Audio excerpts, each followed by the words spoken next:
Patty may Everybody's, or may not join us today. what's that? Patty may or may not join us. I know she's Okay, today. okay, well, yeah, she's not required to be here just quite yet, so she may show up. Uh, we will go ahead and call to order the Property and Facilities Committee meeting of the State of Iowa Board of Regents. At 1 o'clock, our first order of business are the minutes of the June 4th, 2020 committee meeting. If you could look through those and see if there's any additions or corrections, changes.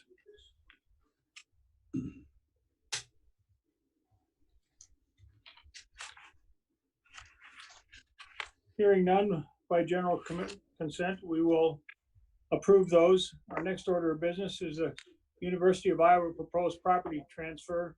Rod or David? Sure.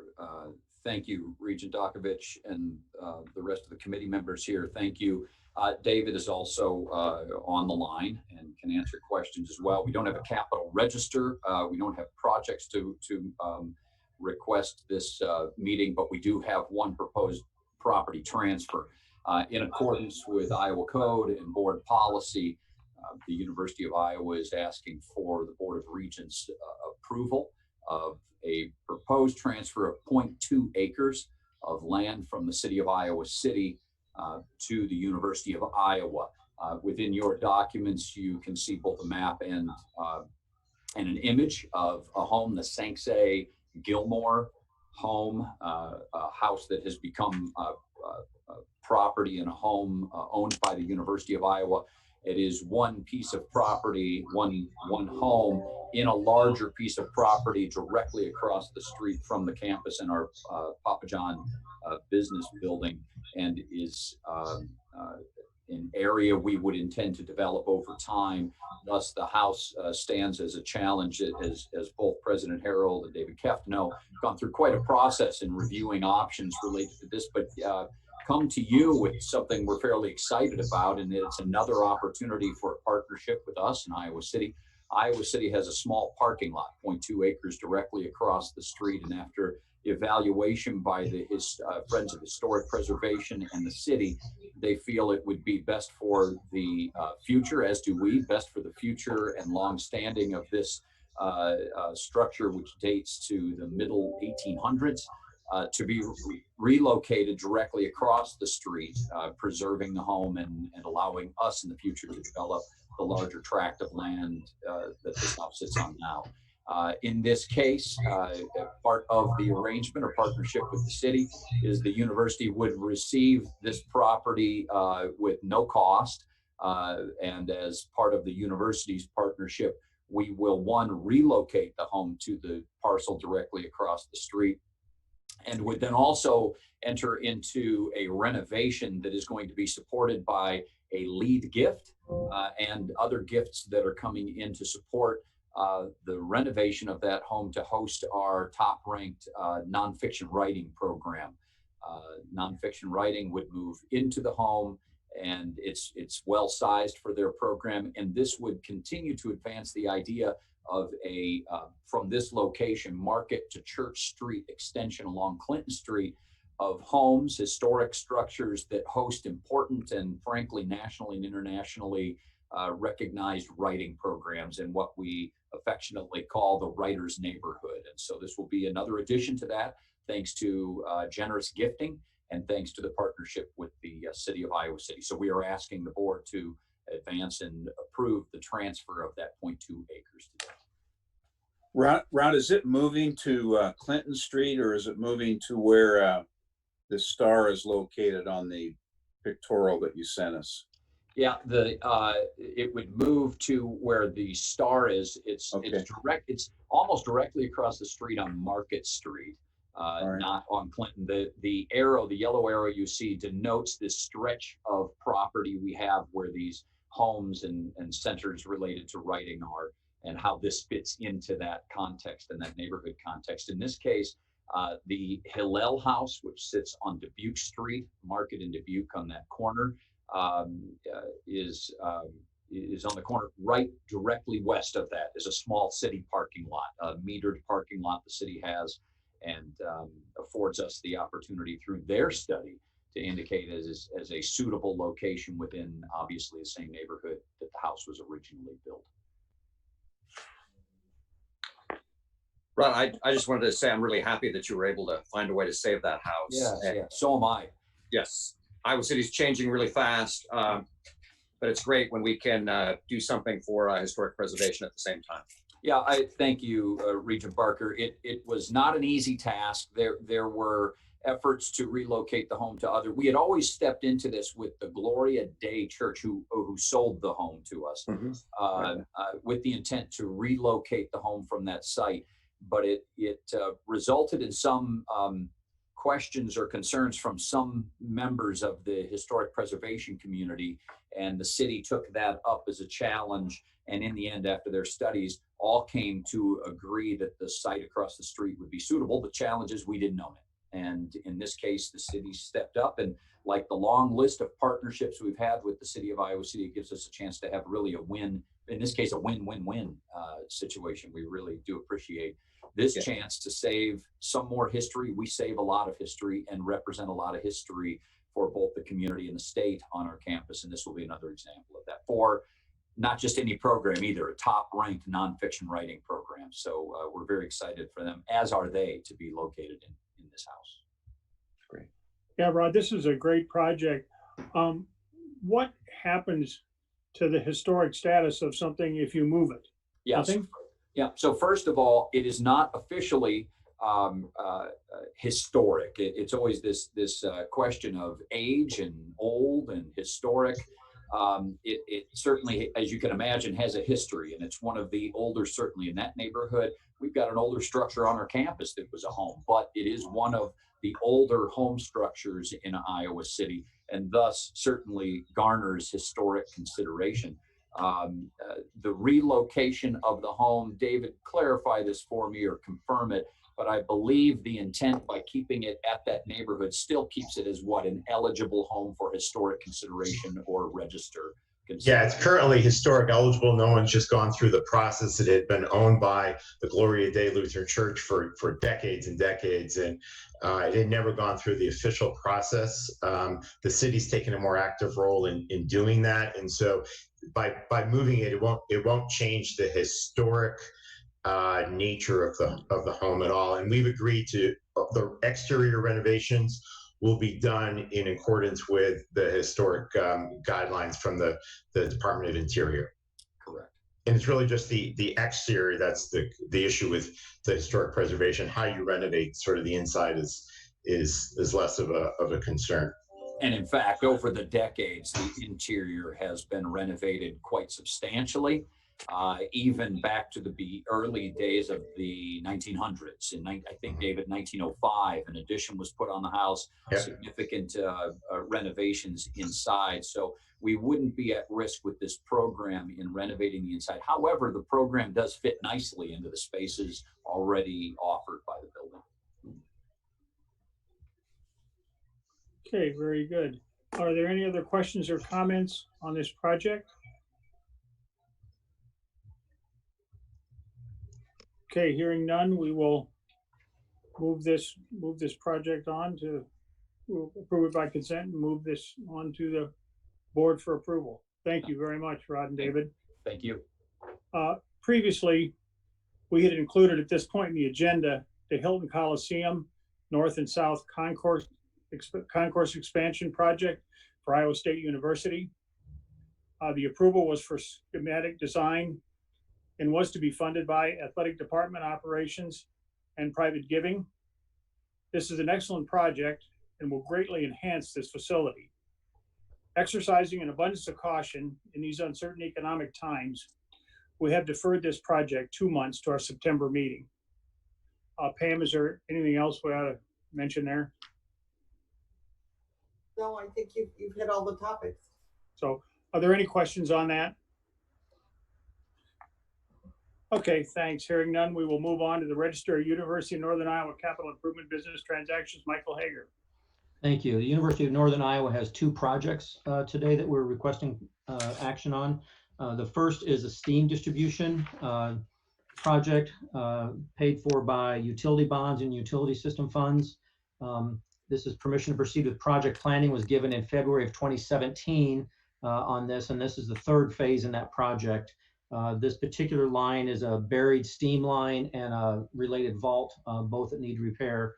The steam line was put in the ground in 1975, so it's at a 45-year life, which is a very long life for a buried steam line. This will serve the Industrial Technology Center, for which we received appropriations recently, and so we'll work closely with that process. And so we're asking for permission to proceed with construction on that phase 2C of the steam line. The second project before you today is a team room for the football team to go inside the Unidome. It will be, to the extent there are corners in a round building, it will go in the northeast corner of the Unidome. It'll add between 120 and 140 seats, and that can be divided in two for offense and defense or whatever.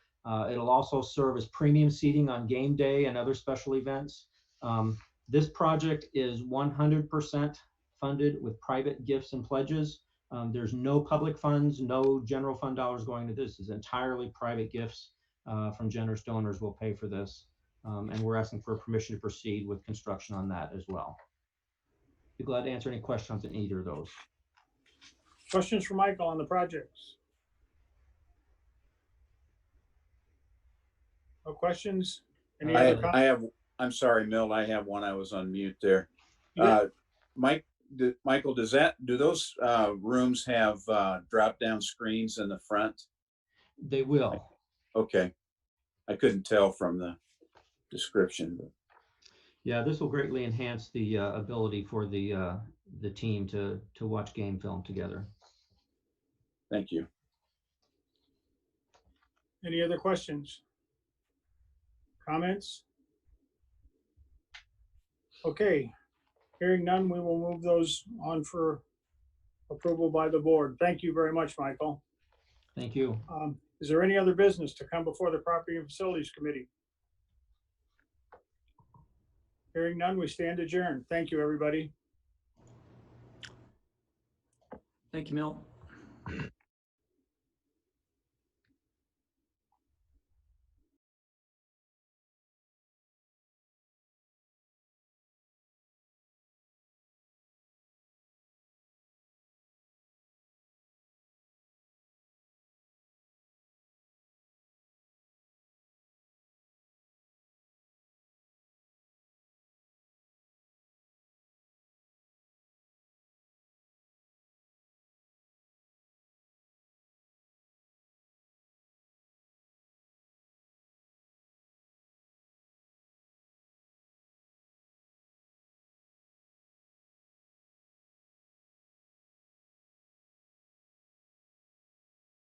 Regents State of Iowa for July 29th, 2020 will come to order. I will begin by calling the roll. Regent Barker, Here. Regent Bates, Here. Regent Butker. Here. I believe Regent County is absent. Regent County. Okay, yeah. Regent Dakovich, Here. Regent Dunkel, Here. Regent Least. Here. Regent Lindemeyer. Here, Regent Richards is present. We have a quorum and the meeting can proceed. First item is the consent agenda. Are there items board members would like to remove from the consent agenda for a separate vote?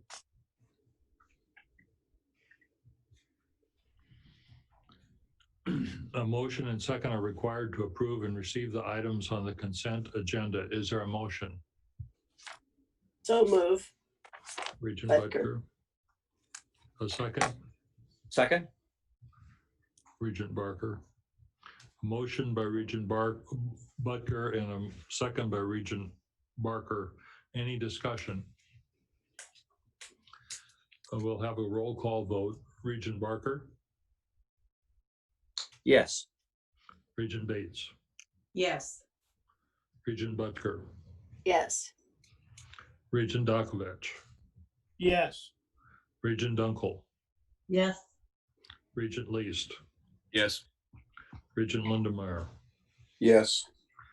and Regent County is absent. Regent Richards votes yes. The motion is approved.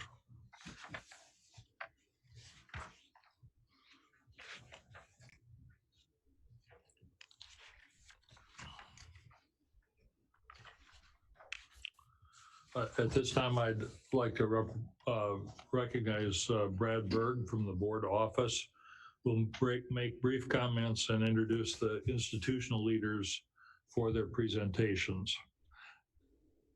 Thank you, President Richards. Before the board today are the FY21 university and special school operating and restricted fund budgets totaling $6 billion. The docket also contains separate budgets for the resident systems and for Iowa Public Radio and the board office. The budgets do reflect the $8 million cut in state support and the pandemic's impact across the enterprise. University presidents and Superintendent Gettel have prepared comments related to their budgets. And for the sake of the listeners and the presenters, we'll start with Superintendent Gettel, followed by President Nook, President Wintersteen, and conclude with President Harreld.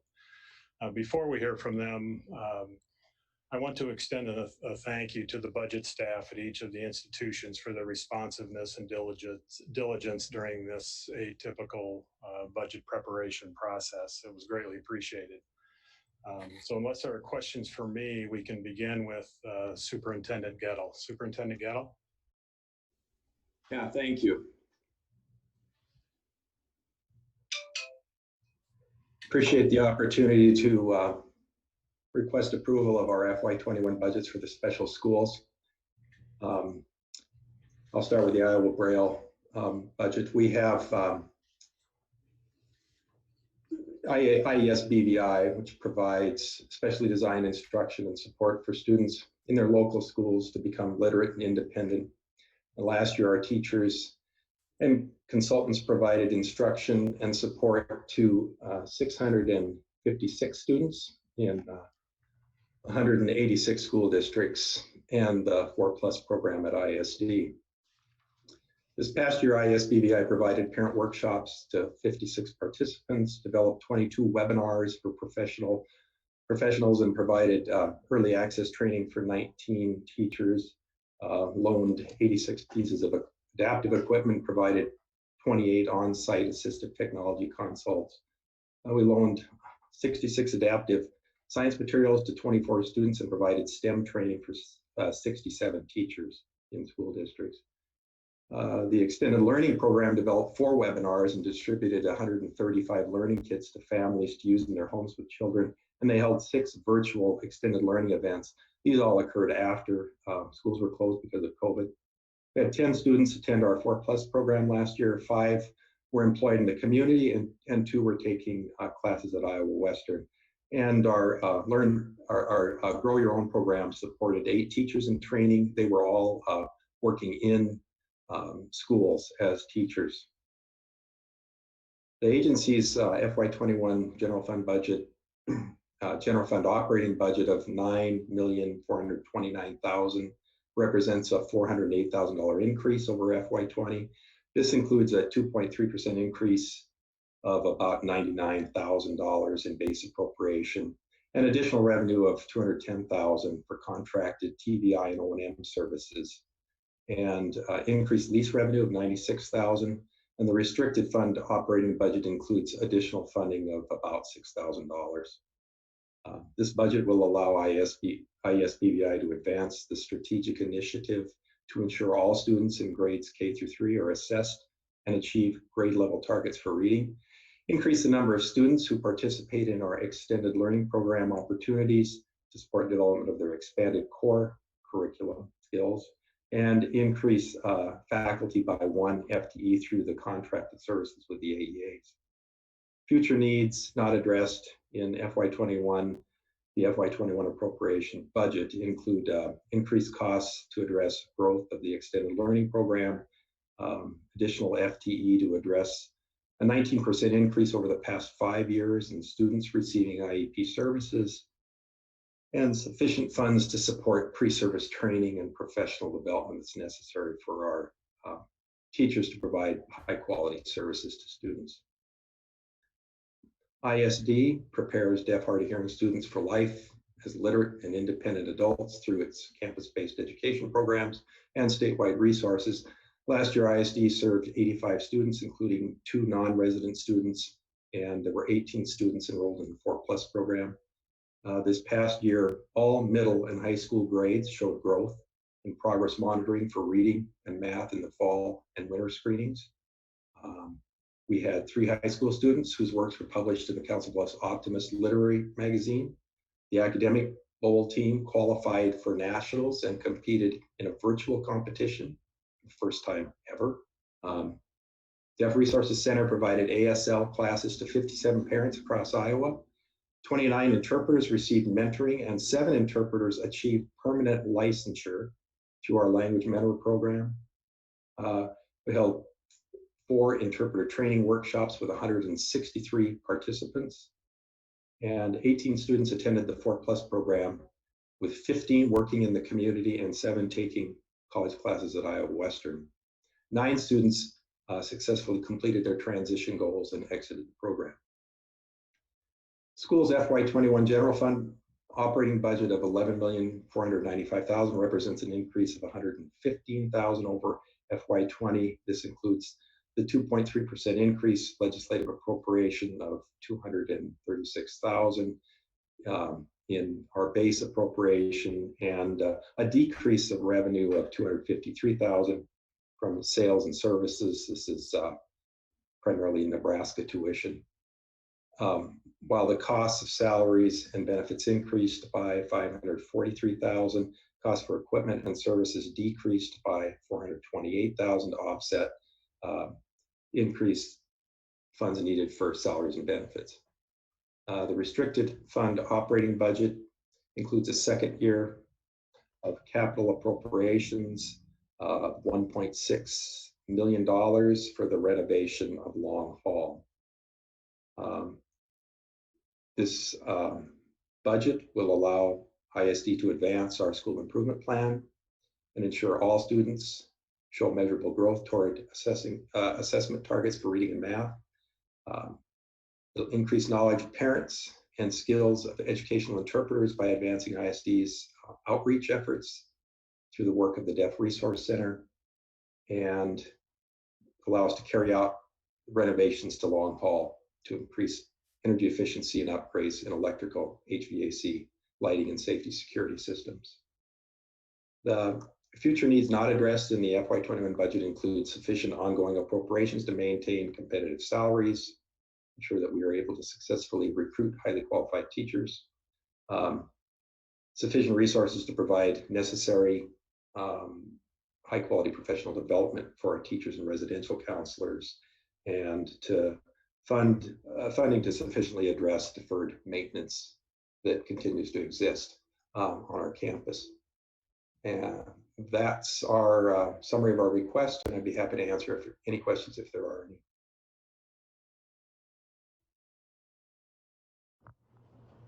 I have a quick question. This is Regent Butker.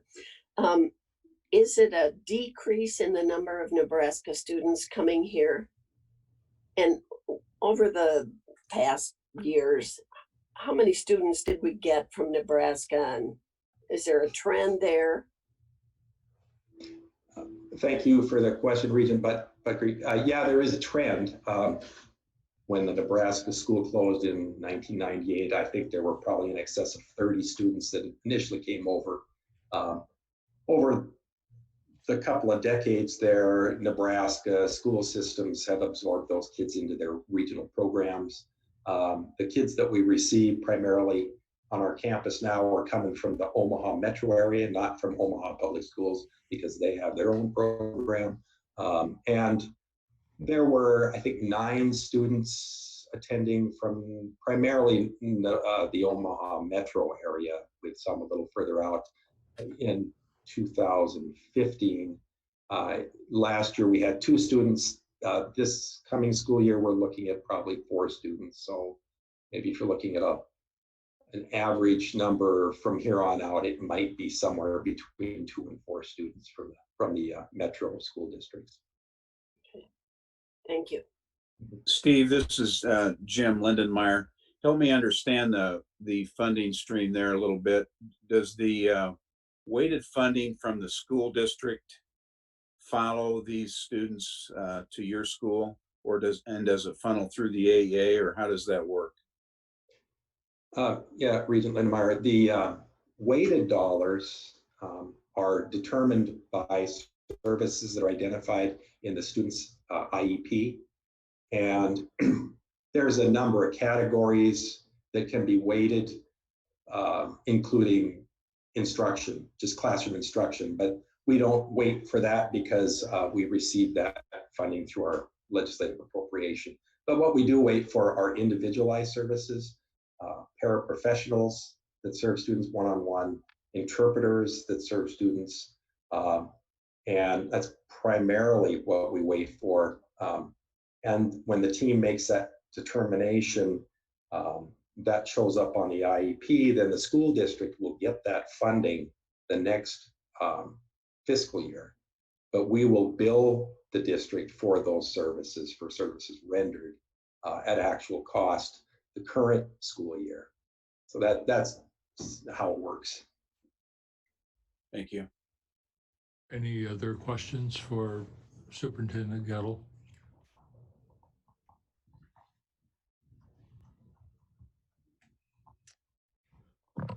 Okay, thank you.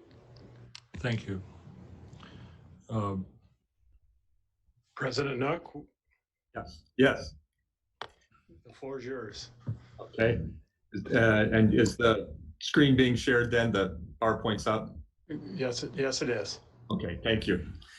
President Richards, members of the Board of Regents, colleagues and students from all the Regent institutions, it's a pleasure to again have the opportunity to talk with you about how faculty, staff at the University of Northern Iowa are working to help our students reach their educational, professional, and personal life goals. As we talk about the budget, I want to first pause and thank Michael Hager and our budget staff for the tremendous work that goes into creating a budget at any university. So thank you to Senior Vice President Hager and all of our staff. We have been living and working in very uncertain times over the past several months, and that uncertainty remains with us and will continue to for several more months. As the novel coronavirus impacted our world, nation, state, and university, we've had to make decisions on an unprecedented timescales to protect the health and safety of our students, employees, and community members. As a university, we have become comfortable being uncomfortable. The budget we have constructed and the procedures we have put in place for the coming year recognize the brutal facts of our current situation, the disruption to our revenues, the disruptions to our normal methods of teaching and supporting our students, doing research, engaging in the public, and simply working and living. The budget is built on a clear understanding of our values, mission, and purpose as a public university in the state of Iowa. We are an entity created to lift up the people of our state. The budget shows the great ingenuity and innovation of our faculty and staff. The faculty, staff, department heads, deans, division leaders, and vice presidents have answered the question, given the extreme challenges that are here today, how do we continue to provide our students with the education, support, and relationships they need for their future, and to provide our faculty and staff with the support, equipment, and spaces they need to meet our students' needs and grow professionally and personally. As we prepare for the fall, we are led by the UNI Forward Together team, which is co-chaired by Associate Provost for Academic Affairs, Patrick Pease, and Assistant Vice President for Enrollment Management, Kristen Woods. The team leads our effort to plan for the safest return to campus possible.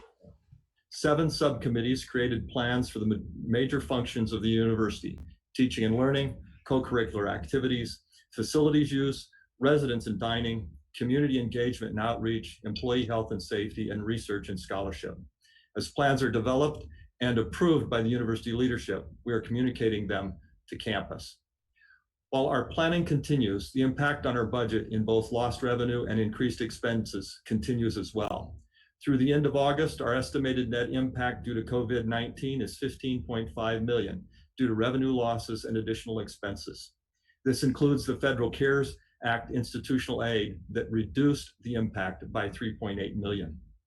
We are grateful for the CARES Act funds that helped us offset some of the costs to the institution and some of the negative impact to our students. More than 3,000 students received up to $2,200 in relief. The average was $1,200 per student. All who applied and could have their Title IV federal student aid eligibility verified received funding. We are committed to protecting our fiduciary responsibility to the state and our lenders. We targeted our CARES Act institutional funds for those areas hardest hit by COVID-19, specifically our residence halls, recreational facilities, and the Gallagher Blue Dorn Performing Arts Center, and invested in health supplies to reduce the risk of exposure to COVID-19. We must acknowledge, however, that CARES Act institutional aid funding covered only 1/5 of the current gross impact of COVID-19 on the university budget. In addition, we prepared for reduced revenue from the state and a decline in our total enrollment for the fall. A little over 2 years ago, you and I established the President's Advisory Committee with representatives from all shared governance entities on campus. The primary purpose of this committee is to bring the voice to the budget process and to increase the transparency in our decision-making.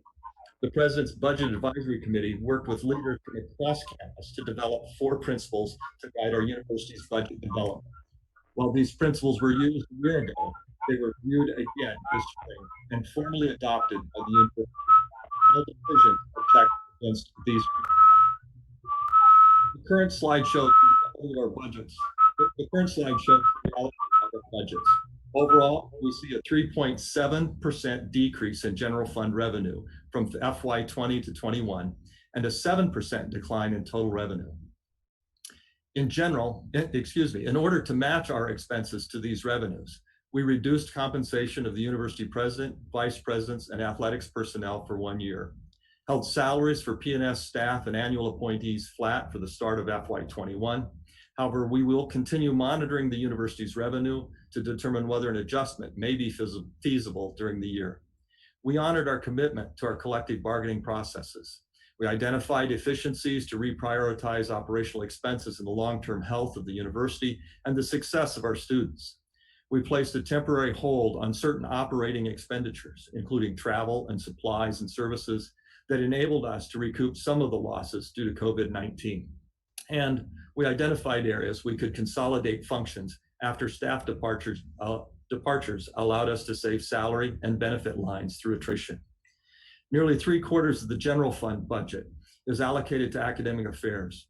Provost Walport has done an exemplary job in leading academic affairs and managing the budget over the 5 years of his tenure. His work positively impacted our ability to manage the deficit in our general fund and still maintain the quality of education that continues to place UNI among the highest regarded regional universities in the nation. We put our budget together with a sustained focus on the high touch, personalized experience that defines a UNI education. We are also committed to our effort to ensure an affordable, predictable cost for students and their families. Tuition and mandatory fees remain flat for the 2nd year in a row, as well residence hall rates are also flat. We increased institutional gift aid this year from $15.5 million to $16.2 million to account for the newly created scholarship programs for the fall of 2020. Next slide, please. I'm going to change gears a little and talk briefly about 2 pieces of data that caught our attention this summer. The first of these, we were looking at data that came from the Ed Trust. Every year we go out and the Ed Trust will allow us to select, to put our name in, and then it will select 15 institutions that have a similar freshman class profile in terms of their academic background. When we pulled that together, we found that, as usual, we ranked number 2 or 3 in those standings in terms of 6-year graduation rate. This year we ranked 3rd at 67.5%, 5 percentage points below the top and 25 percentage points above the bottom, and more than 8 percentage points above the average. What really struck or caught our attention, however, was our underrepresented minority 6-year graduation rates. In that case, we ranked 1st at 64.8%. First of all, our undergraduate minority 6-year graduation rates were nearly equal to that of the rest of the population, 64.8% compared to 67.5%. But we're very different from those that we see in the other institutions. Our rate of 64.8% six-year graduation rate for minority students stands nearly 20 percentage points above the average for this group. A remarkable circumstance. So we dug into the data further. Instead of looking at just 1 year, we went back to look at other years. What we found in that the current year was really high for us. But as we looked at a 4-year average, we found that our average six-year graduation rate for minority students is the 58.8% you see here, and that for our comparative institutions is 45.3%. It's remarkable for our institution. However, the 58.8% for our for underrepresented minorities is still lower than our average for the rest of the population. We have work to do to continue to increase this average. While we're above the average of other institutions, we certainly aren't yet equitable and inclusive in this regard. So we have work to do. Additionally, this summer, Zappia.com named the University of Northern Iowa as the best public college in Iowa to get a job. However, with a placement rate of 94%, we're in a 12-way tie for second place nationally. Zappia used college scorecard data to determine the 10-year placement rates for colleges and universities and named the institution with the highest such rate as the state's best. Now, Iowa and Iowa State are really close. The difference isn't very big. UNI staff did, however, analyze the U.S. Department of Education's college scorecard data and found that the unemployment rate for UNI graduates is extremely low compared to that of graduates from other colleges and universities nationally. Of the 4,670 public and private institutions included in the analysis, UNI ranks 397th, meaning there are only 396 other colleges and universities in the country that have an unemployment rate that is lower than ours. This places UNI's unemployment rate of our grads among the lowest 10% in the United States. Based on the graduating class of 2018-19, 94% of UNI graduates earn a degree that aligns with at least one of Iowa's high growth, high demand occupations as determined by Iowa Workforce Development. When we look at the careers of that typically require a baccalaureate degree and are on Iowa's high growth, high demand occupation list, we see that our programs directly feed 9 of Iowa's top 10, which are in education, business, and nursing. And we have a hand in preparing nurses through our partnership with Allen. Next slide, please. An important part of the University of Northern Iowa's budget comes from the private gifts raised through the UNI Foundation. Private funds support student scholarships, undergraduate research, faculty research, scholarship and creative activities, community engagement, and provide funds for new equipment and facilities construction and upkeep. Under the leadership of Jim Jermeyer, Vice President for University Advancement and President of the UNI Foundation, UNI continues to reach important milestones in how we deliver to our students, faculty, and broader community through philanthropy. From July 1, 2019 through June 30, 2020, UNI has raised more than $38 million in gifts and pledges, marking the most successful year of fundraising in the university's history. The Carver Trust has been an incredible UNI partner and benefactor over the past 30 years. This past year, the Carver Trust surpassed the 20 million mark in support of UNI students, faculty, and programs. Thank you to the Carver Trust for their generosity and their support. Next slide, please. There are many uncertainties in the year ahead. We will need to continue to face the realities that are in front of us with the knowledge that we will find solutions to ensure the long-term health of the University of Northern Iowa. The faculty, staff, and students of UNI are committed to our values, mission, and purpose, and have shown the ingenuity and innovation to find the solutions to our challenges. Constructing this budget and developing our plans to continue to meet the educational, professional, and personal life goals of every member of the UNI family is extremely difficult, stressful, and exhausting work. It is also extraordinarily rewarding to witness the resilience, tenacity, and compassion of our employees and students of the University of Northern Iowa. Thank you. I'd be happy to answer your questions.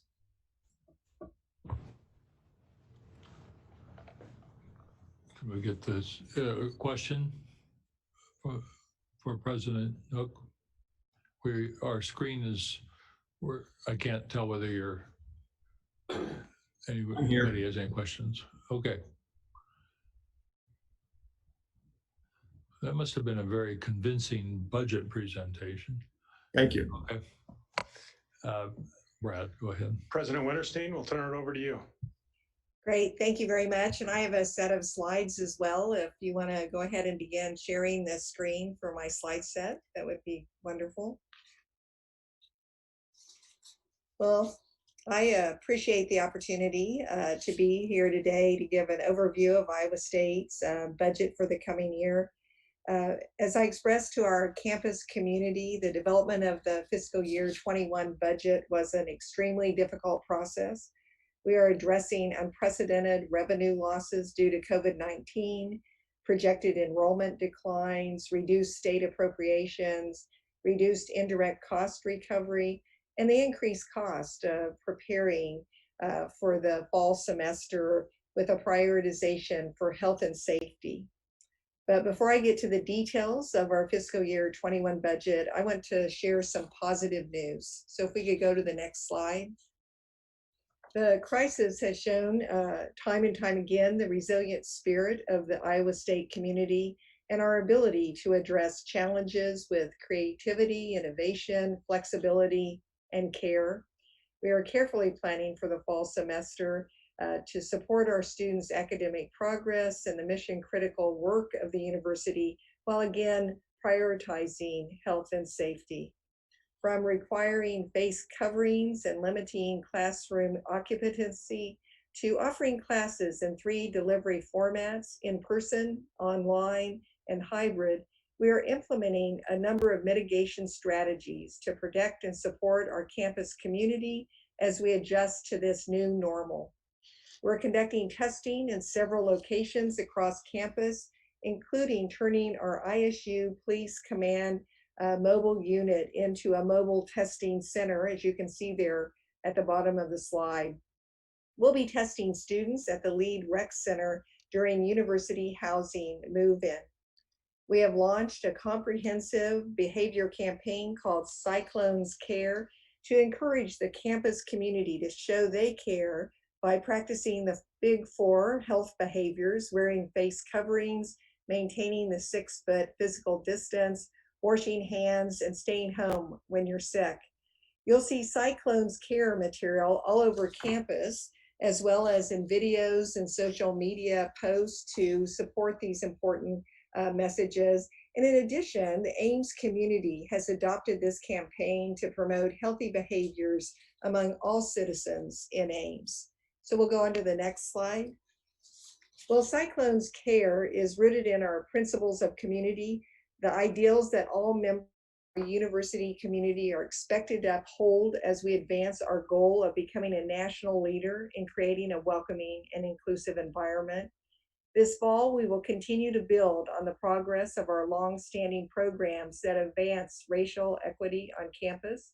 This includes the excellent work of our Office of Multicultural Student Affairs, which administers programs that directly support recruitment and retention of multicultural students, and the work of the Directors of Multicultural Student Success in each academic college, who serve as advocates and advisors for multicultural students, and of course, our Vice President for Diversity and Inclusion and his team members. Over the summer, our campus community has been involved in a number of opportunities to listen, learn, and reflect on effective ways to address racism, prejudice, and to enhance our campus climate. So far, more than 1,400 staff have completed training on understanding and managing bias. In June, student leaders and university leaders joined together for a forum on social justice and the Black experience. Iowa State and the Ames branch of the NAACP have collaborated on several virtual panel discussions on policing and justice with leaders from both Iowa State and the Ames Police. And nearly 400 faculty and staff participated in the Iowa State University's Office of Diversity and Inclusion campus conversation on white action, and accountability to combat anti-Blackness and systems-based racism. We can go on to the next slide and we'll get more into the budget here. So while we continue all the work of welcoming students and resuming our campus this fall, our financial challenges cannot be understated. The revenue loss for fiscal year 21 for Iowa State University's educational fund is more than $41 million. Since the start of the COVID-19 through August 23rd, additional revenue losses and costs are estimated to be another $73 million for a total financial hit of $114 million. Next slide, please. We began in April communicating our plans to address the fiscal year 21 budget shortfall. We announced that all units must implement a 5% budget reduction for fiscal year 21 and plan for another 5% budget reduction for the next fiscal year.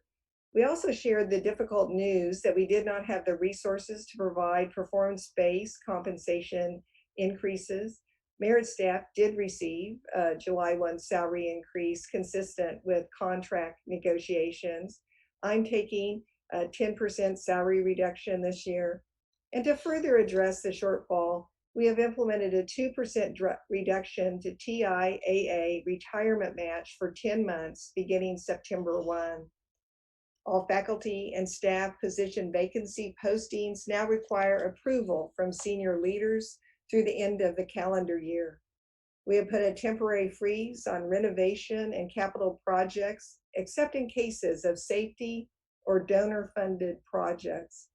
And we made modifications to our employee tuition reimbursement program to support only courses taught at Iowa State University. And next slide, please. In addition, we have developed a retirement incentive program that was presented to the board for approval today. We are also conducting a review of our health benefit plans and other benefits to determine where we can further reduce costs.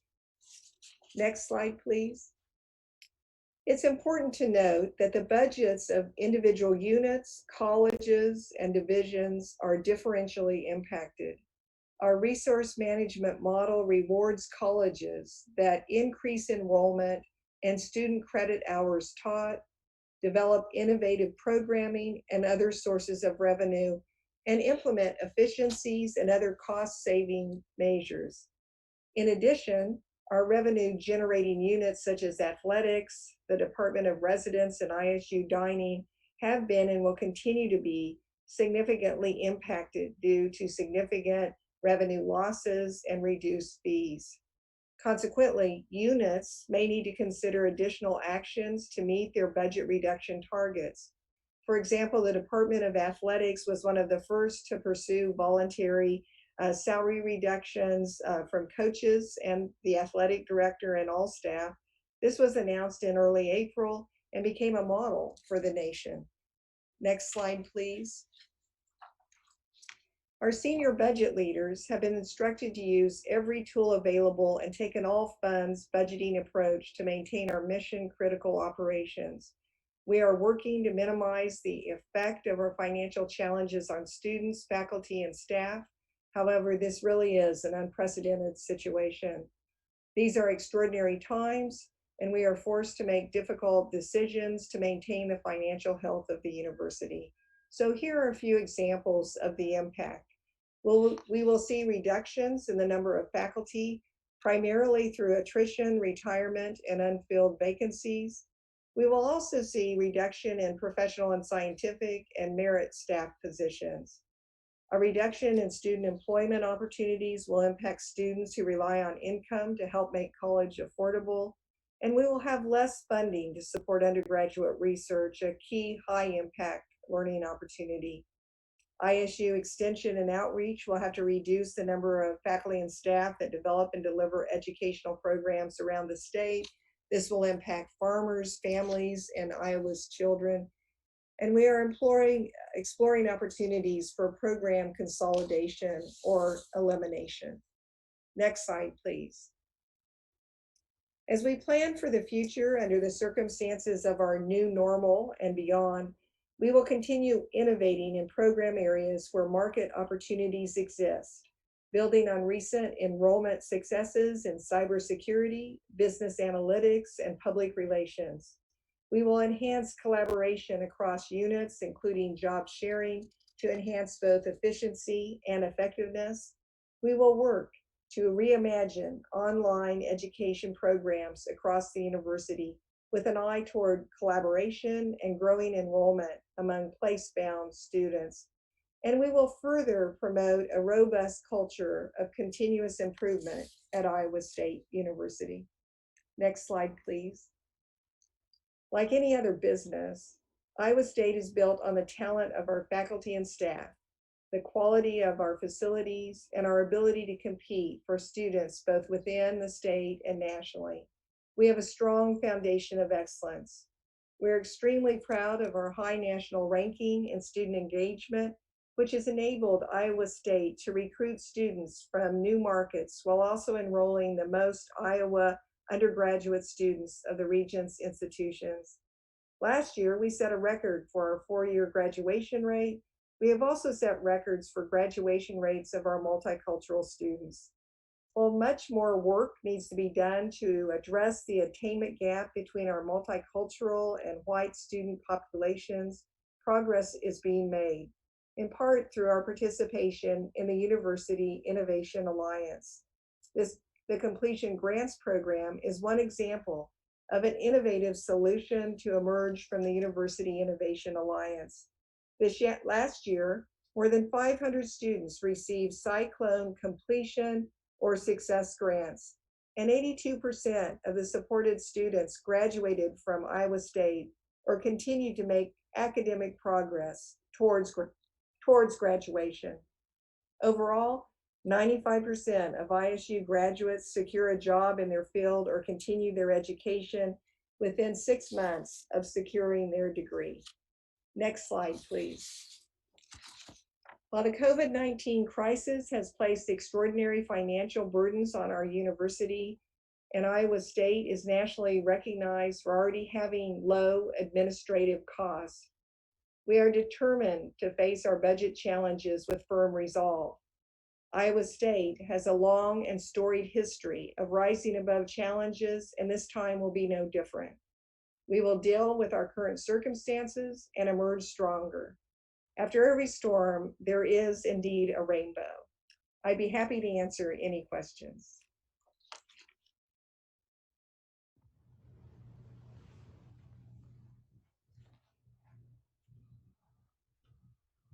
Any questions for President Wintersteen? President Wintersteen mentioned that you were expecting to see something like 100 faculty reductions through attrition. Is there any pattern to where in the university those losses will be, or do you know yet where those will be? To a large degree, we believe that will be based upon our retirement incentive option program that we're putting into place with your permission.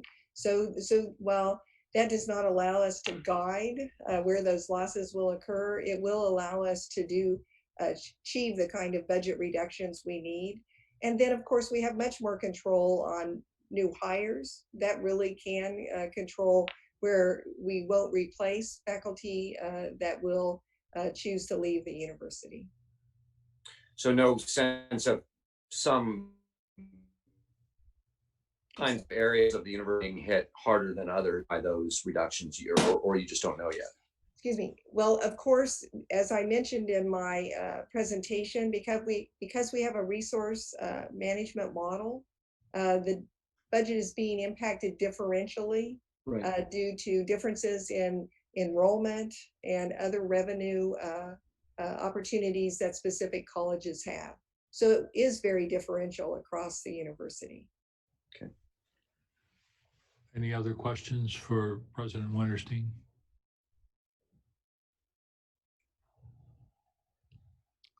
Okay, thank you, President Wintersteen. Brad? President Harreld, we'll turn it over to you. Thank you very much. Whoever's in control of the slides, you can put the first slide up, please. Good afternoon. There we go. President Richards, members of the Board of Regents, thank you for this time to address the University of Iowa's fiscal year 21 budget. It's no secret that since March, the pandemic has had a profound impact on our campus, state, nation, and even the world. I'm going to begin to I want to start off by thanking all of those at the university level who, and including the Board of Regents, who just worked tirelessly and are still working. Shutting down was one thing, reopening is another. Every pocket of our university has been impacted by this virus, and every pocket has been impacted differently than other departments. And so an enormous effort across our institution to plan for the reopening. And I want to thank all of you for your incredible efforts. But if we only focused on CV-19, I think we as leaders would be amiss to not understand several other things that are occurring and that impact next year and the next several years. As we've discussed several times, the demographic shifts occurring in the Midwest and Northeast are staring us straight in the face, and they're going to be with us for the better part of the next 10 years. And we must continue to prepare for that decline in graduating high school students. And finally, the tragic killing of George Floyd has prompted a long due conversation across our country and our campus regarding racial injustice and our role in that injustice. And as I stated last week in a communication to our campus, we have a lot of work to do on our campus, and I, as president, need to actually engage in that, and that work begins with me. Next slide, please. As the campus proceeded to develop our 21 budget, we focused on 6 guiding principles that are listed here. I want us to spend a second talking about the first one, our people. We know that without our committed and excellent faculty and staff, our university, simply put, would be a much, much weaker institution. These remarkable Iowans have put their heads down and continue to push forward this summer, as I suggested a moment ago, in order to help us shut down and then reignite and restart our important mission for our students and for all of Iowa. From our healthcare providers, the state hygienic lab, our facilities management staff, laundry, public safety, CAN bus drivers, dining staff, custodial staff, and the list goes on and on. Without their efforts, we would not be prepared for a return of our students. So with that in mind, we have kept our people at the front and center of every single budget decision we've made. Next slide, please.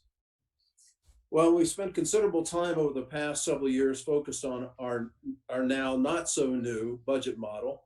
I wanted to reemphasize the decision-making process at the University of Iowa. We have empowered leadership at the local level to manage their individual budgets based upon their expected resources. Those resources come from tuition, their research overhead, and state support. Providing local control, in my experience, allows for innovation and subsequent growth as ownership occurs within that local team.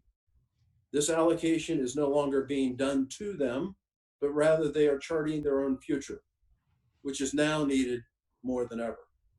Additionally, our budget model was created in order to recognize the different economic realities that exist for each of our colleges and different departments. Given the demographic shifts and the reduction in undergraduate students due to the pandemic, 4 out of 12 colleges will see a decrease in their budgets. Said another way, that means that 8 out of our 12 colleges, or 2/3, will see an increase in their projected fiscal year 21 budget. This budget model also was created to ensure that the central service units were as efficient as possible. And out of 13 central service units, only 1 saw an increase in their budget. Forgive me, but I'm a little bit unsettled by an op-ed piece recently written in a regional newspaper that made the comment of bloat at our public university institutions. Well, maybe a little data would help. The American Council of Trustees and Alumni measured tier 1 universities across the country. And across the board, the average amount of administrative costs were 17 cents per dollar. So 70% of their cost structure was in administrative costs. At the University of Iowa, it's 13 cents per dollar. That's 23.5% lower than the average across the country. That means that we have 23.5% on average more money going to our students and our academic mission. I've seen, and I'll let the other two state institutions speak for themselves, but I think they're similar as well. When you have several decades of declining support from the state, all of us have had to hunker down and has made sure that we become as efficient as possible in our administrative costs to support our academic and research missions. So let's please calm down. There's not administrative bloat. There's actually just the opposite. Out of 18,977 individuals, employees, we reported to the Board of Regents, less than 2% of them were working in the areas of administration or managerial. So I'm sorry that people have to have a keyboard that can type whatever they want without checking the facts. So I believe this budget model we've been working on is actually working quite well. As enrollments decline, individual college and units need to adjust their expenses accordingly. As they go up, they will have more to spend. Next slide, please. As we evaluate the actions that we needed to take as a university, we broke them down into 3 buckets you'll see here. One was COVID-19 impact. You can see housing, dining, campus recreation, UIHC, hospitals and clinics, and athletics have had a significant impact as a result of CV-19. Student demographic changes, College of Liberal Arts and Sciences and College of Engineering, and a little bit, I'd say, our College of Business, i.e. all of those that have a large undergraduate enrollment have seen a decline in the student demographic changes that are occurring. And then finally, obviously, the reduction in state support. And as I mentioned in April, some of our auxiliary units were dramatically impacted by the pandemic as we dramatically scaled back the campus. And these units have taken and will continue to take all the actions necessary. And while we expect to the 2024 class to be a strong class, it will certainly not be the class we had 4 years ago in 2020, which just graduated. That class was over 5,600 first-year students, and it was the largest ever. And as you know, we and I purposely reduced our classes since we're in a world of declining state support. It doesn't make any sense to overfill our classrooms or to over-enroll students, so we have to erect more and more residence halls. We just don't have the resources. So we have taken our target down from that 5,600 in 2020 down into the 4,800 to 5,000 first-year students. And right-sizing the institution was always going to have an impact on the number of instructors needed to teach. And it is in fact playing out that way, as we have about 600 fewer students per this incoming class than we've had in the past. To that end, our College of Liberal Arts and Sciences and our College of Engineering have taken necessary actions to reduce their teaching capacity in light of a reduction in student enrollments. And the final actions that we've had to wrestle with this fiscal year is another decrease in state support. And this is unfortunately too common of an occurrence in our state and across the nation. And it continues to erode the power and stability of public higher education in our nation. And I believe that is a real problem for our democracy going forward. Next slide, please. This slide is fairly straightforward. We expect our general education fund to decrease this year by $18.1 million. We have plans in place and we trust our local leadership. But if there's one thing we've learned since March, we need to expect things to change. Every time we think we understand where this virus is heading, it's surprised us. We simply don't know what will happen with the virus, and with our student population declining and with the state having its own sets of economic problems and continuing to deappropriate us, we need to keep our flexibility in all areas. Next slide, please. Again, following our budget process, we've empowered our local leadership to make decisions about hiring and salary increases. What we have announced is what we know so far. These numbers may increase or decrease depending on all the factors I've just mentioned. We have also started the 3-year process of transitioning Hampshire Auditorium to a self-sustaining unit on campus. Given that state support of the University of Iowa is now below fiscal year 1998, the university can no longer allocate $1.5 million a year to supporting Hampshire. Said another way, we can no longer use resources that are primarily student tuition to support a community asset. That does not mean that the university is reducing its support of the arts. For goodness sakes, we're just now completing a new art museum in the middle of our campus. In fact, we intend to ensure that our resources all support students, faculty, and staff within the classroom and our studio arts. In fact, arts are right in the center of our campus, but we can no longer allocate portions of student tuition to support a number of activities that we could a few years ago. Next slide, please. We must continue to work with our community over the next 3.5 weeks and in the subsequent semester to change our behaviors. We can continue to have all the debates we want to about social distancing and wearing a mask, but you know what? If we're going to survive as a society, we've got to figure it out. And our behavior, my behavior, all of our behavior must in fact change. And we've launched a number of initiatives through our Mask Up Iowa campaign, a social compact between members of our community and multiple educational programs. We'll be asking our community to step up and help each other out. Today, more than ever in our lifetime, we're struggling with a lack of control. We feel out of control, being asked to do things that are not normal. However, each of us have the ability to control, in fact, our own actions. My wearing of a face mask covering protects you. In making decisions that support our mental health and providing grace to others are all within our control. And I encourage all of us to do so. With that, I'd be glad to take any questions. Thank you.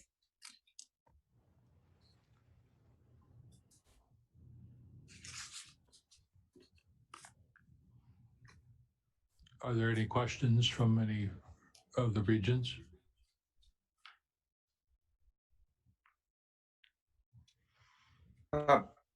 President Harreld, I'm glad you mentioned Regent the Barker. efficiency. Regent Barker, I just want to recognize you so that it gets on the record who's talking. Regent Barker. Oh, thank you. I'm sorry. I'm glad you pointed out the efficiency of Iowa as compared to many other universities, and I believe that is true of Iowa State and UNI also. Do you feel like, you mentioned other universities are at, say, 17% spent on administration, where you are at, Iowa is at 13%. Do you feel like you lose anything being at having fewer administrators, or do you think that's the right and efficient place to be? Oh, I think we're below the right place, to be honest. I think I feel several strains every day in various things we don't have support for. For example, just to pick one, I got a report we have a process where our faculty independently look at various areas every year and add comments, make comments, and compare them to other institutions to see how well they're run and see if we can improve. It's a continuous improvement of the program. Last year, I sat down with the faculty who had reviewed for several months our general counsel organization. And it's quite clear that we are 2 or 3 attorneys short of what we need because of there's a lot of regulatory, the CV-19 issues that come up, the list goes on and on and on. And they strongly recommended that we hire a couple more attorneys in the general counsel's office. And we're struggling to do so. You don't go through years of wherever the other institutions are. Let's say they're at 17%, that's the average. And you run systematically 3 or 4 points below them for not a year or two, but for a long period of time. You have to get very creative about how you run things. We've created a number of cost-saving activities. We talk a lot about hub and spoke. So I would say all those are wonderful. But then at the end of the day, when emergencies like CV-19 come up and you need more people, you can't do it. And then you're even constrained because most of the outside resources you bring in on an emergency basis usually are at a premium to what you pay for yourself. So I feel like we've gone a little too far. But I get really kind of annoyed when people say there's administrative bloat going on. Give me a break. So, sorry, thank you for the question. Thank you.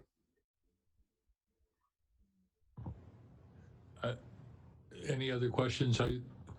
I'm going to, this is President Harreld's time, but does President Nook or President Wintersteen wish to address this point at all?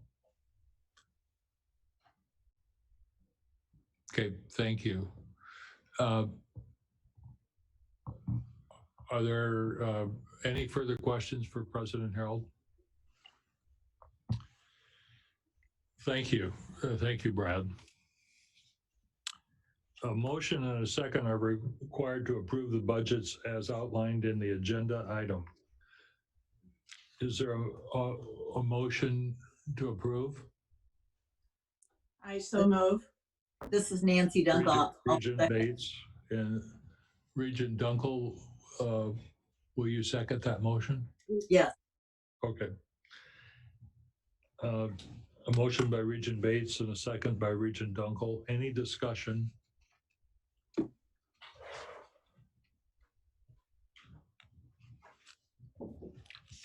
I will have a roll call vote. Regent Barker. Yes. Regent Bates. Yes. Regent Butker. Yes. Regent County is absent. Regent Dokovich.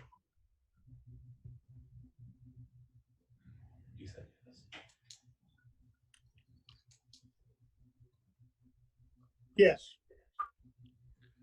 That's a yes by Regent Dokovich. Regent Dunkel. Yes. Regent Least. Yes. Regent Lindemeyer. Yes. Regent Richards votes yes. The motion is approved. Now I'd like to continue to recognize Brad Bird from the Regents, the Chief Budget Officer, Bridget Berg, who will introduce Elizabeth Bergman. Thank you, President Brad. Richards. This morning, we received bids for 3 refunding bonds, 2 on behalf of the University of Iowa and 1 on behalf of Iowa State University. And Elizabeth Bergman, the board's municipal advisor from Baker Tilly, is on the line to present the tremendous results we received from this morning's bond sales. Elizabeth? Thank you, Brad, and thank you, President Richards and members of the board. I'm really delighted to be with you today to present these bond sales. As Brad said, they were indeed tremendous. So 3 sales, and I'll go through them one by one and just give you the highlights, and then happy to take questions at the end.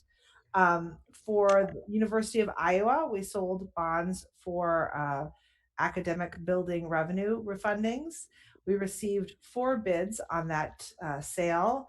UBS Financial was the winning bidder there with a true interest cost of an incredible 1.12%, producing savings of 16% of the refunded debt service, or $1.5 million. So great deal there. Moving on to the University of Iowa hospitals and clinics, we sold a little over $20 million of refunding bonds there.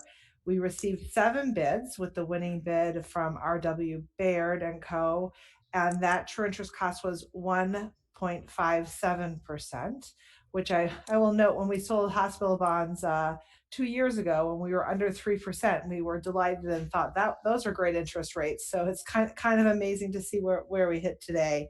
And those had savings of almost 18% of refunded principal. And then finally, we did Iowa State University academic building revenue bonds. with 6 bids, and Citigroup Global Markets was the winning bidder there. True interest cost of 1.34%, savings of over 17% of refunded debt service, and $5.6 million in net present value savings. On a final note, as we went through the process to prepare to have these bonds come to market, both the University of Iowa and Iowa State went through a rating process and reviewed all of the debt outstanding, and the rating agencies affirmed all of that, which I think is particularly notable in this very difficult time of a global pandemic when there is tremendous pressure on ratings, and there was a lot of recognition of the oversight and stability that the Board of Regents brings to the universities, as well as exceptional management at each university. And happy to take questions if there are any. Could you give us the cover bids on those? Sure, I certainly can. I'm afraid you got me a little bit flat-footed here because I need to pull them up on my computer, but I can do that. So on the hospital, let's see, maybe I have them written down from the sale this morning. Elizabeth, I've got them, if that's Do you have okay. them? Yeah, Brad, Yeah. if you would, that's great. I'm sorry, I just don't have it pulled up on my screen. Yeah, the cover bid for the Iowa State academic building revenue bond issue was 1.38%, so 4 basis points higher than the winner. The cover bid for the hospital issue was 1.65, so roughly 8 basis points higher. And the cover bid for the University of Iowa academic building revenue bonds was 1.17, which was 4 basis points higher than the winner. Thank you. I'm going to blame that on the work from home when I don't have my papers in front of me. I'd say that's a pretty robust auction and pretty tight bidding. I'm surprised. No, I know we're doing a good job. I'm just surprised at the market right now. I'm not surprised that we did a great job at all. Okay. A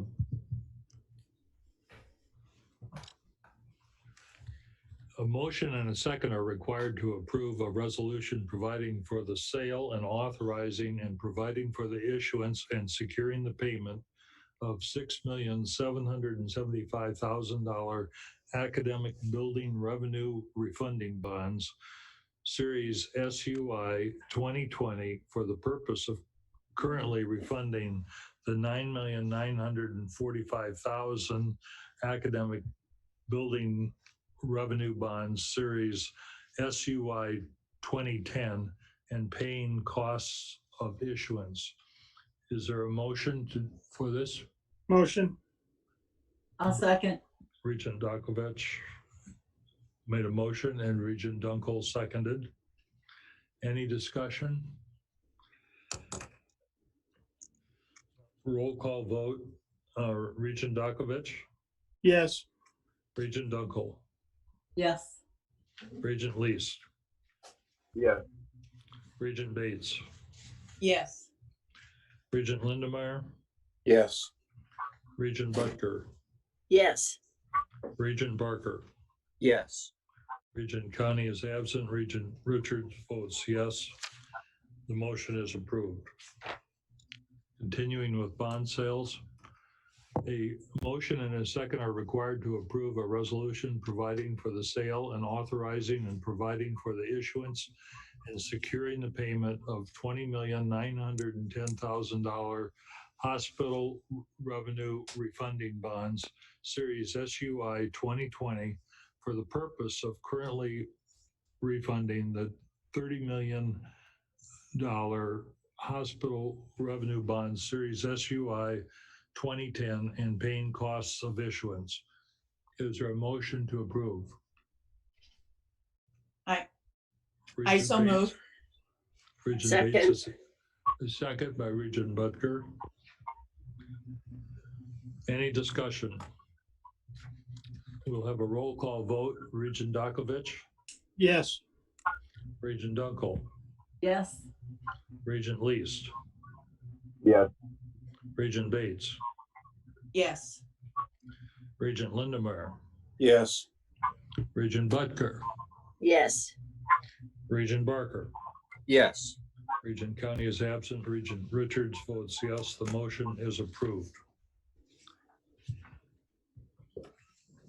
A motion and a second are required to approve a resolution providing for the sale and authorizing and providing for the issuance and securing the payment of $22,990,000 academic building revenue refunding bonds, Series ISU 2020, for the purpose of currently refunding the $28,225,000 academic building revenue bond series ISU 2010 and paying costs of issuance. Is there a motion to approve? So moved. I'll second. And Barker, and who was that? I'm sorry. Nancy. Regent Dunkel. A motion was made by Regent Barker and seconded by Regent Dunkel. Any further discussion? We'll have a roll call vote. Regent Dokovich, Yes. Regent Dunkel, Yes. Regent Least, Yes. Regent Base, Yes. Regent Lindemeyer, Yes. Regent Butker, Yes. Regent Barker. Yes.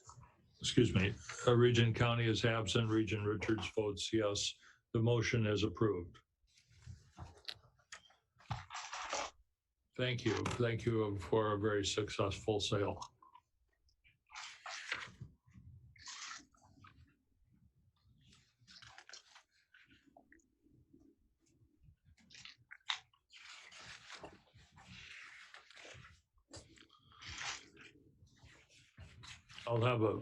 I just have a couple brief comments.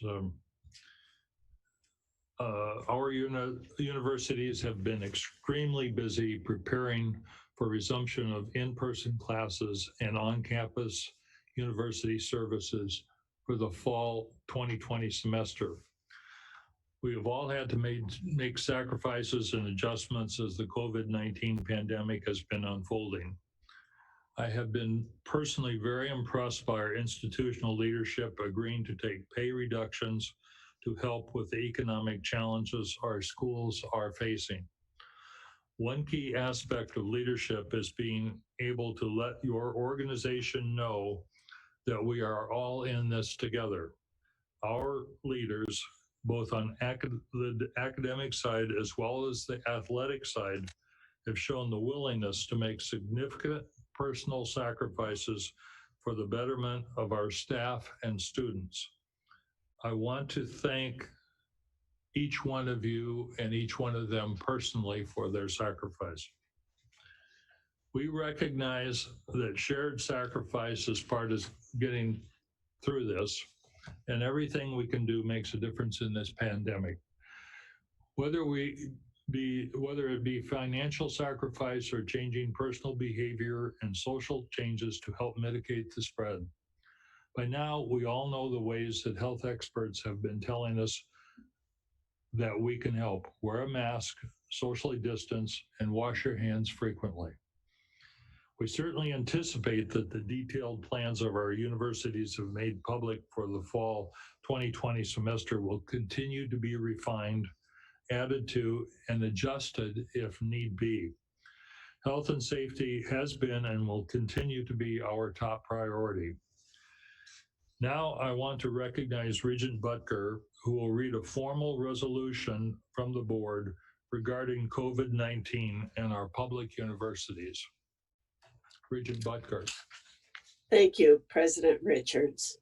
The resolution reads, whereas the COVID-19 pandemic has altered many facets of our lives, including the operations of Iowa's Regent universities, and whereas a state public health disaster emergency was declared by Governor Kim Reynolds, and a state of emergency was declared at Iowa's Regent universities by Board President Mike Richards in March of 2020. And whereas campus operations suffered major disruptions in the spring 2020 semester, and we appreciate the efforts of faculty, staff, and students who were forced into quickly adjusting their teaching, working, and learning environments as the pandemic spread. And whereas healthcare workers at all three Regent universities and at the University of Iowa hospitals and clinics were heroes serving on the front lines of the COVID-19 pandemic, providing critical healthcare and services, and have gone above and beyond working to keep us safe and healthy. And whereas the State Hygienic Laboratory at the University of Iowa has done remarkable work, conducting more than 2,000 COVID-19 tests, 200,000, and as the state's public health and environmental health laboratory continues to provide disease detection and numerous other critical services to citizens from all of Iowa's 99 counties. And whereas campus committees at the University of Iowa, Iowa State University, and the University of Northern Iowa have worked extremely hard at establishing plans for our campus operations in fall 2020. And these committees have come up with thoughtful, detailed procedures to keep our campuses safe. And whereas staff at the Regent institutions have worked tirelessly to implement the necessary health and safety protocols on our campuses to allow for the delivery of in-person classes this fall in an effort to provide a productive and safe living and learning environment. Now, therefore, be it resolved that the Board of Regents, State of Iowa, expresses its deep gratitude to all those at Iowa's Regents universities who have worked so hard on the challenges presented during the COVID-19 pandemic. The countless hours that these selfless and dedicated faculty, staff, and students have put forth to keep our universities operating as safely as possible during these unprecedented times will always be remembered and appreciated. Presented this 29th day of July by the Board of Regents, State of Iowa.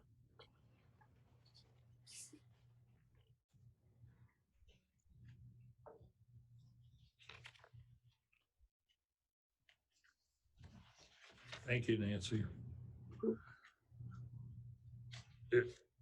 Do we have to have a motion to adopt that?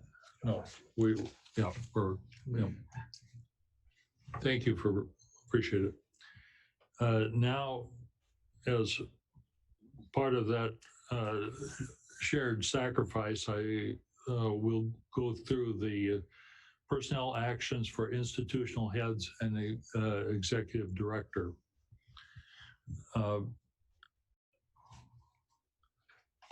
I will state a proposed motion, and I will maybe have a personal comment or two as we go along. For special schools Superintendent Steve Gettel, award a performance incentive of $5,000 and establish a new performance incentive of $20,000 for fiscal year 21.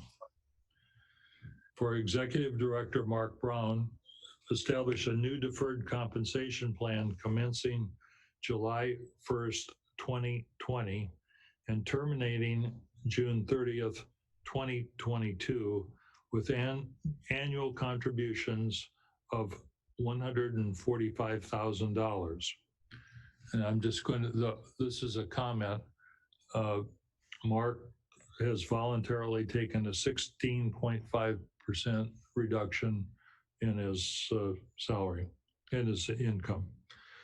For University of Iowa, Northern Iowa President Mark Nook, for the period beginning August 1, 2020 and ending June 30, 2020, reduces salary by an amount equal to $42,110, effective July 1st, 2020 through June 30, 2022, reduce the annual contribution to his deferred to his 2018 deferred compensation plan from 100,000 to 50,000. For Iowa State University President Wendy Wintersteen for the period beginning August 1st, 2020 and ending June 30, 2021, reduce her salary by an amount equal to $59,000. For the University of Iowa President Bruce Harreld for the period beginning August 1st, 2020 and ending June 30th, 2021, reduce his annual salary by 50%.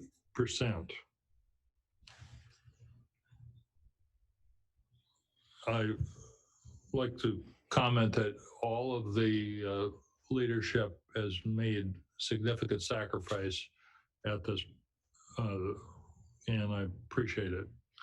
Is there a motion to approve?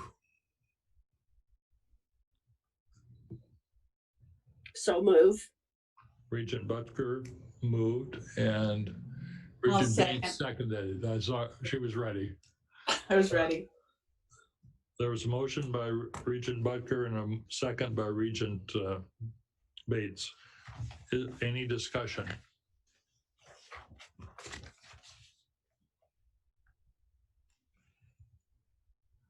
We'll have a roll call vote. Regent Bates, Yes. Regent Least, Yes. Regent County is absent. Regent Dokovich,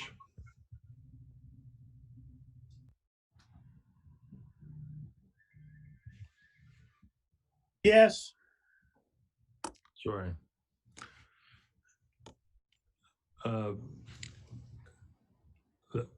Regent Dunkel, Yes.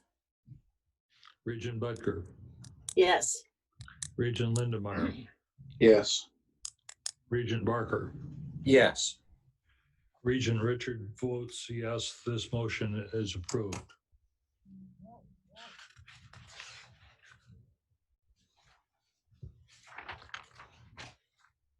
Is there any other business to come before this board?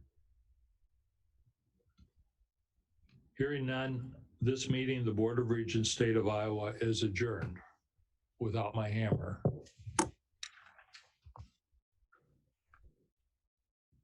Thank you, everyone.